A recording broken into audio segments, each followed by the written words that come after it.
Ayan, ito yung ating persimmon. Ang daming bunga. My God, kadami-daming bunga kaso hilaw pa. Hilaw pa ang ating mga persimmon. Ito yung Korean favorite fruits. Ang persimmon. Ito naman ang ating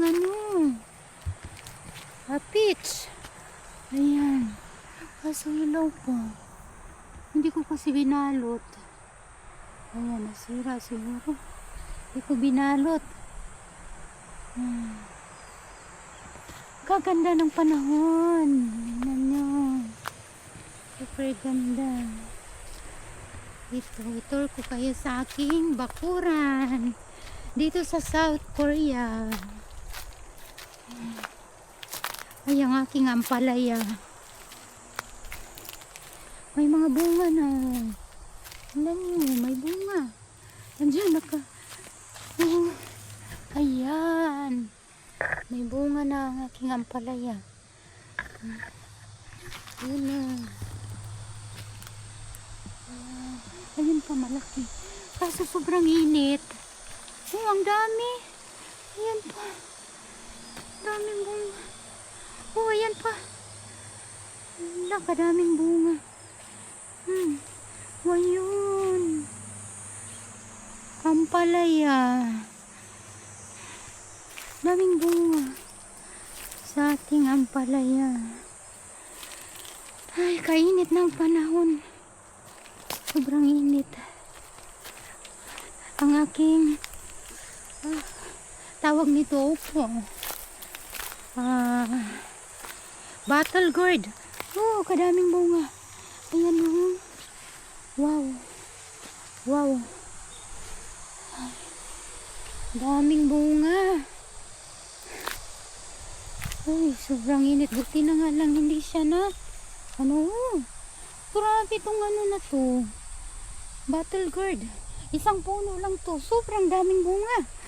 Hala. Oh. Hala. Isang puno. Isang puno lang yan. Grabe. Hinarvisan ko to kahapon. Kaso, ayan, ang dami na naman.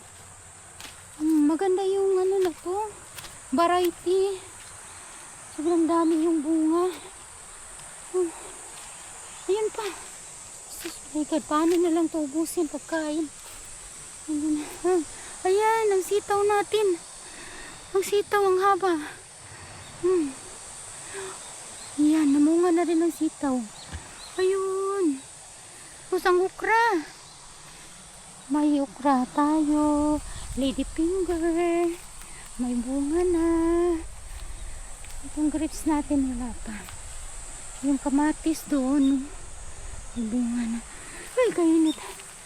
Ito naman ang ating blueberry. Ayan, maganda ang niya kasi diniligan ko kanina. Oh, yung ating blueberry. Kaganda ng tubo niya. Na bagong-bago yung mga dahon. Fresh yung ating blueberry kasi nadiligan.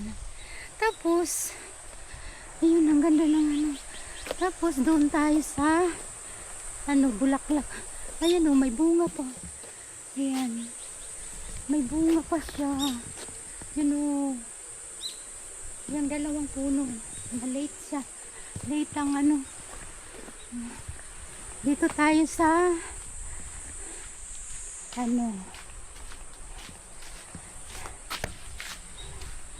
bulaklak.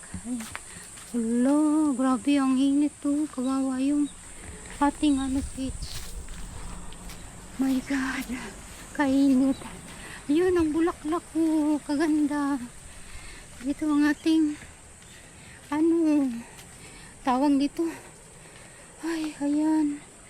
Tanglad. Ayan, kadami-dami. Ang bulaklak, kaganda. Ang ganda ng bulaklak. Pati yung paligid. Oh, ito yung ating farm dito sa South Korea. Yan. Ang ganda. Pero sobrang init yan. Sobrang init. Ganda ng panahon.